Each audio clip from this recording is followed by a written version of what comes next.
प्रणाम, जय जोहार, मेरा अभिवादन कीजिए स्वीकार। मैं हूं आनंद कुमार। मित्रों, शख्सियत की इस विशेष एपिसोड में आज हमारे साथ हैं माननीय श्रद्धेय श्री बजरंग लाल अग्रवाल जी, जिन्हें हम देश और पूरी दुनिया बजरंग मुनि के नाम से जानते हैं। आप एक समाज विज्ञानी हैं और न सिर्फ भारत बल्कि पूरी दुनिया के एक लौते ऐसे मौलिक चिंतक और विचारक हैं। मुनि जी, बहुत बहुत प्रणाम, स्वागत है आपका इस कार्यक्रम में। प्रणाम भाई। पिछले 60 से ज़्यादा वर्षों से आप समाज के ऊपर रिसर्च कर रहे हैं, तो हम जानना चाहते हैं कि समाज में किस तरह का रिसर्च अब तक आपने किया है। मैं बचपन से ही यह बात अनुभव किया जी कि दुनिया ठीक दिशा में नहीं जा रही है। जी भाई, भौतिक उन्नति तो हो रही है, बहुत तेज गति से हो रही है, पूरे दुनिया की हो रही है, हमारे क्षेत्र की भी हो रही है जी। लेकिन जिस गति से भौतिक उन्नति हो रही है उसी गति से नैतिक पतन भी हो रहा है जी। दुनिया में शिक्षा बहुत तेज गति से बढ़ रही है और नैतिकता बहुत तेज गति से नीचे जा रही है जी। विचार मंथन बिल्कुल बंद हो गया है। विचार प्रचार के माध्यम से विचार निर्धारित हो रहे हैं। इस प्रकार की अनेक बातें मैंने अनुभव की जी। और उन सबके साथ ये निष्कर्ष निकाला जी।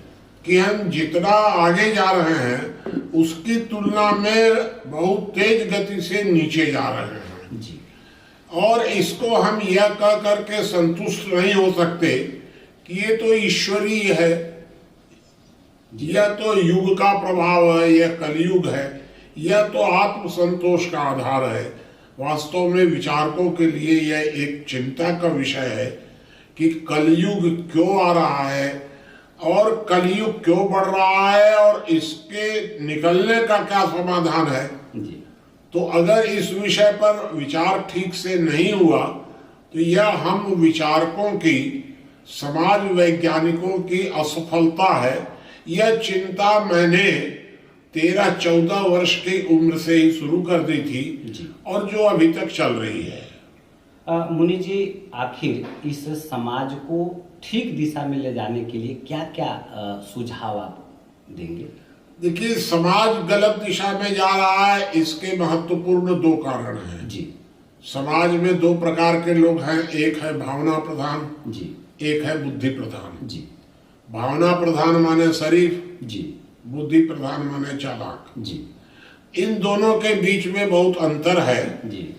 भावना प्रधान लोग धर्म की दिशा में बढ़ रहे हैं, त्याग की दिशा में बढ़ रहे हैं, जी। शराफत की दिशा में बढ़ रहे हैं। जी। बुद्धि प्रधान लोग राजनीति की दिशा में बढ़ रहे हैं, संग्रह की दिशा में बढ़ रहे हैं, शोषण की दिशा में बढ़ रहे हैं और इन दोनों के बीच में गैप लगातार बढ़ता जा रहा है जी। और इन दोनों का समाधान जी। सिर्फ एक ही हो सकता है जी। कि शरीफ लोग अपनी शराफत छोड़ें, जी। समझदारी की दिशा में बढ़ें। जी। अब ये बहुत कठिन कार्य है बिल्कुल कि समाज में शराफत और चालाकी के बीच में समझदारी को कैसे विकसित किया जाए। जी। इसी पर मैंने लगातार जीवन भर चिंतन किया जी। और चिंतन करके मैं किसी एक निष्कर्ष तक पहुंचा जी। कि समाज को ठीक दिशा देने का यह एक तरीका हो सकता है। जी। उसी तरीके को लेकर के और हम लोगों ने कार्य शुरू किया है। जी। मुनि जी, कौन कौन से वो तरीका है जिससे समाज मजबूत हो? नहीं, समाज में तरीके तो 2 हो सकते हैं जी। क्योंकि समाज की सबसे बड़ी समस्या ये है जी। कि राजनीति ने पूरी तरह से समाज व्यवस्था को छिन्न भिन्न कर दिया है। जी। परिवार व्यवस्था तोड़ दी गई, गांव व्यवस्था तोड़ दी गई। तो परिवार व्यवस्था और गांव व्यवस्था को तोड़ करके राज्य लगातार शक्तिशाली होता चला गया। जी। तो राज्य और समाज का जो संतुलन था, जी। पुराने जमाने में समाज मजबूत था, जी। राज्य समाज पर निर्भर था। जी। अब जो नया जमाना आया है इसमें राज्य मजबूत हो गया जी। और समाज जो राज्य का मुखापेक्षी हो गया। जी। राज्य कानून बनाएगा जी। तो भी हम खाना खा सकेंगे, तभी परिवार चला सकेंगे, तभी संतान पैदा कर सकेंगे। जी। इस तरह की गुलामी जो आ गई जी। राज्य के प्रति समाज की, जी। इस गुलामी को तोड़ने या कमजोर करने के दो तरीके हम लोगों ने निकाले। जी। पहला तरीका है समाज सशक्तिकरण जी। और दूसरा तरीका है राज्य कमजोरीकरण। जी। अर्थात समाज और राज्य के बीच का गैप कम करने के लिए जी। कुछ समाज को शक्तिशाली बनाना पड़ेगा जी। और कुछ राज्य की ताकत को घटाना पड़ेगा, जी। तभी हम लोग दोनों के बीच में आ सकते हैं। ये प्रयत्न हम लोगों ने शुरू किया। ज्ञान यज्ञ के माध्यम से हम लोगों ने समाज सशक्तिकरण का कार्य शुरू किया जी। और संविधान की स्वतंत्रता, जी। वर्तमान समय में भारत का संविधान या दुनिया का संविधान जी। तंत्र का गुलाम है, जी। तंत्र के कैद खाने में है। जी। उसको उस कैद खाने से मुक्त कराया जाए, जी। यह हम लोगों ने एक नया अभियान शुरू किया जिसको लोक स्वराज्य नाम दिया गया। जी। और इस तरह से कई तरीके से हम लोगों ने नाम दिए। इन दोनों दिशाओं में हम जन जागरण कर रहे हैं। जी। दोनों कार्य एक ही है, एक प्रकार से समाज सशक्तिकरण और राज्य कमजोरीकरण, जी। और दोनों का माध्यम है जन जागरण। जी। यही कार्य हम लोग अभी वर्तमान में कर रहे हैं। जी। मुनि जी, आपने संविधान का जिक्र किया, तो क्या भारत का जो संविधान है उसमें कहाँ भूल हो गई, वह कितना गलत और कितना सही है? नहीं, संविधान जो होता है जी। वो तंत्र से ऊपर होता है। तंत्र के तीन भाग होते हैं, न्यायपालिका, विधायिका, कार्यपालिका। जी। ये तीनों संविधान से संचालित होते हैं। जी। इसका मतलब ये है कि संविधान डिक्टेट करता है, जी। तंत्र फॉलो करता है। जी। ये तो क्लियर है। ये जी। यही कंसेप्ट है, प्राकृतिक कंसेप्ट तो यही है। जी। लेकिन संविधान बनाने वालों की नीयत खराब थी, जी। तो उन लोगों ने संविधान संशोधन का अधिकार तंत्र को दे दिया। जी। नया संविधान बनाने का अधिकार भी तंत्र को दे दिया, जी। जो कि संविधान सभा को दिया जाना चाहिए था। जी।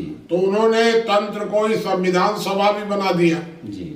इसलिए ये सारी गड़बड़ियां पैदा हुई जी। कि आप उन लोगों ने, तंत्र के लोगों ने जब मन में आया तब संविधान में संशोधन कर दिया, मनमाना संशोधन कर दिया। जी। तो इस तरह जो संविधान गुलाम हुआ, जी। ये खतरा पैदा हुआ। मुनि जी, संविधान में कौन कौन से बहुत महत्वपूर्ण चीजें हैं जिनको आज बदलाव की जरूरत है इस देश के लिए? संविधान में सिर्फ एक बदलाव की जरूरत है और कोई बदलाव नहीं चाहिए। जी।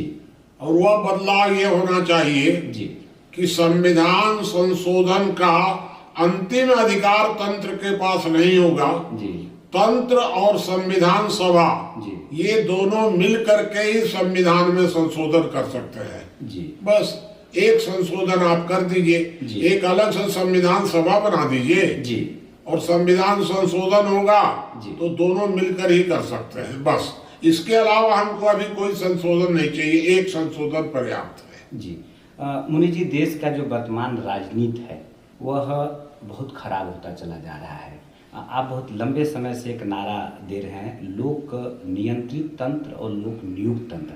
इसको जरा ठीक से परिभाषित करिए। यही है, लोक नियंत्रित तंत्र का मतलब ये है जी कि संविधान ऊपर होगा, तंत्र नीचे होगा। जी। तो संविधान से ऊपर कौन होगा? तो संविधान से ऊपर तंत्र नहीं होगा, संविधान से ऊपर लोक होगा। जी। जब आप लोक द्वारा संविधान बनेगा जी। और संविधान से तंत्र संचालित होगा, जी। तो लोक स्वराज्य आ गया। जी। यही गांधी कहते थे, जी। यही विनोबा कहते थे, यही जयप्रकाश कहते थे, यही अन्ना चाहते थे। जी। लेकिन तंत्र ने जी। गांधी को धोखा दिया, जी। जयप्रकाश को धोखा दिया, अन्ना हजारे को धोखा दिया, जी। और इन सबको किनारे करके तंत्र आज भी मजबूत बना हुआ है। ये सबसे बड़ा खतरा है। इसलिए हम लोग ये आवाज उठा रहे हैं जी।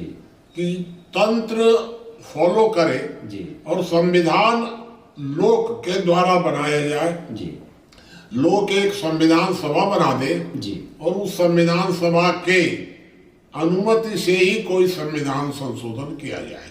जी मुनि जी, तंत्र मतलब मैं समझ सकता हूँ कि वर्तमान राजनीति नहीं, जी। तंत्र का मतलब वर्तमान राजनीति नहीं है जी। तंत्र का मतलब है विधायिका, कार्यपालिका, न्यायपालिका तीनों का समन्वित स्वरूप। जी तीनों को मिलाकर जी एक जो जिस इकाई को बनाया जाता है उसको हम लोग तंत्र कहते हैं। जी मुनि जी, वर्तमान जो राजनीति है या इसको आप कैसा देखते हैं और इस काम को खराब करने में राजनीति का कितना रोल है? देखिए, वर्तमान राजनीति जी एक प्रकार से इसको शुरुआत करिए आप स्वतंत्रता के बाद से, नेहरू के टाइम से। जी तो जब पंडित नेहरू प्रधानमंत्री बने जी तो उस समय मुस्लिम वोट, बाकी तो पाकिस्तान चले गए, जी जो बच गए जी वो सारे के सारे एकजुट थे। अच्छा। तो नेहरू जी ने यह सोचा कि अगर हम मुसलमानों को खुश कर लें, अपने साथ जोड़ लें, जी तो हमारी राजनीति लंबे समय तक चलने लग जाएगी। जी तो इन्होंने मुसलमानों को विशेषाधिकार देना शुरू कर दिया, हिंदुओं को दूसरे दर्जे का नागरिक बना दिया गया। जी पंडित नेहरू भारत के सबसे पहले सांप्रदायिक व्यक्ति हुए हैं, जी क्योंकि मुसलमान और मुस्लिम लीग ये सब पाकिस्तान चले गए थे। जी तो पंडित नेहरू ने जो सांप्रदायिकता शुरू की, हिंदुओं को दूसरे दर्जे का नागरिक बनाया, जी वहीं से राजनीति का पतन शुरू हुआ। जी अब नरेंद्र मोदी ने आकर जी धीरे धीरे यह कहना शुरू कर दिया है कि भारत में रहने वाला कोई भी व्यक्ति न हिंदू है न मुसलमान है, सब भारतीय हैं। जी सबको समान नजर से देखा जाएगा, सबके ऊपर समान कानून लागू होंगे। ये नरेंद्र मोदी जब से आए हैं तब से ये शुरुआत कर रहे हैं। इसी का नाम है कॉमन सिविल कोड, अर्थात भारत में प्रत्येक नागरिक भारतीय होगा। यद्यपि इसका मुसलमान विरोध कर रहे हैं, कांग्रेस विरोध कर रही है, कम्युनिस्ट विरोध कर रहे हैं, ये लोग नहीं चाहते हैं कि हिंदुओं को बराबरी का अधिकार दिया जाए। तो मेरे हिसाब से तो अब नरेंद्र मोदी के आने के बाद इस दिशा में राजनीति ठीक दिशा में करीब करीब जा रही है। जी मुनि जी, आपका जो अभियान है इसके लिए जून महीने में एक बहुत बड़ा आयोजन आप करने जा रहे हैं, उस बारे में बताइए।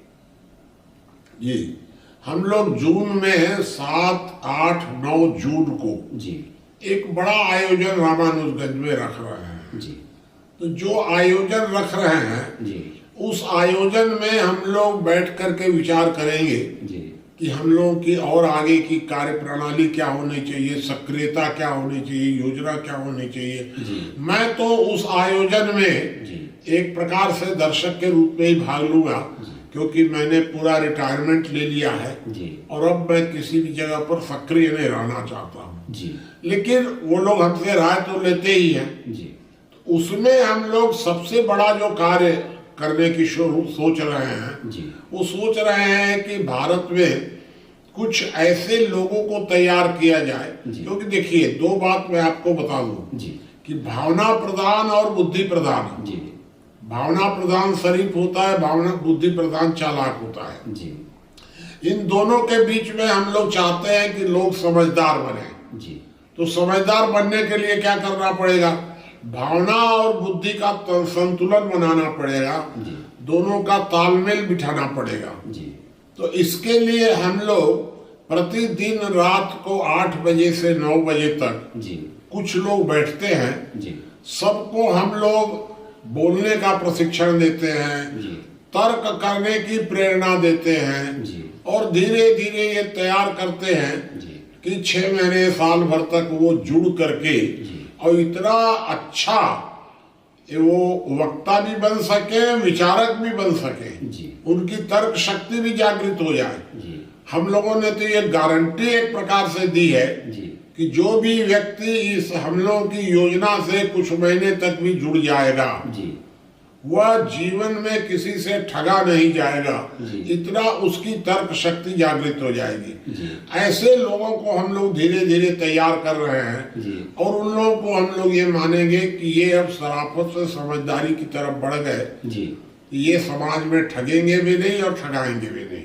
जी ये हम लोग की एक लाइन चल रही है जी। और इस दिशा में भी हम लोग धीरे धीरे पिछले करीब 100 दिनों से जी। इस योजना को शुरू किया गया जी। है। अभी तक करीब ठीक है जी। मुनि जी, जो देश की वर्तमान दशा और दिशा है, ऐसे हालात में देश की जनता को आप क्या टिप्स देंगे, क्या उनको बताएंगे, क्या करना चाहिए उनको? नहीं, हम तो देश की जनता को वर्तमान समय में 2 बातें बताएंगे जी कि अगर आप व्यवस्था में सुधार चाहते हैं जी तो आप नरेंद्र मोदी के साथ खुलकर देखिए, जी। एक प्रयोग देखिए। जी नरेंद्र मोदी अभी विश्वास योग्य है। जी एक तो ये संदेश है। जी यदि आप सुधार चाहते हैं तब, जी यदि आप व्यवस्था में बदलाव चाहते हैं जी तो आप प्रतिदिन रात को 8 से 9 में जी जब आपको समय मिले जी तो आप उसके साथ जुड़िए, जी आप उसमें बोलिए, जी प्रश्न करिए, जी एक डिस्कस करिए जी। और डिस्कस करके दूसरों की बुद्धि को परिष्कृत कीजिए, अपनी बुद्धि को भी परिष्कार करिए। जी। यही एक समाधान हमको दिख रहा है। जी मुनि जी, आज आपने समय दिया, बहुत बहुत धन्यवाद। तो मित्रों, शख्सियत की इस एपिसोड में ये थे हमारे साथ हाजिर मौलिक चिंतक और विचारक माननीय श्रद्धेय श्री बजरंग मुनि जी।